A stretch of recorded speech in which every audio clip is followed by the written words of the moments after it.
Welcome to our Aeronautical Engineering Lab. One of the things that you see here is our Flowtech 1440, and this is basically a research-grade wind tunnel. How does it work?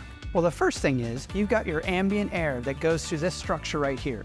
This structure is what makes all that ambient air laminar. Laminar matters. You have to have constant equal stream flow going through the wind tunnel so that you can get your test subject to do what it needs to do.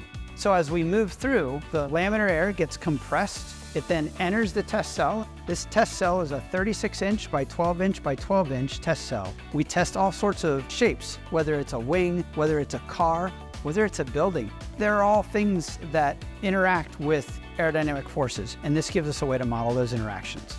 So once again, one of the great tools that we have in our College of Engineering and Technology to help you find your purpose.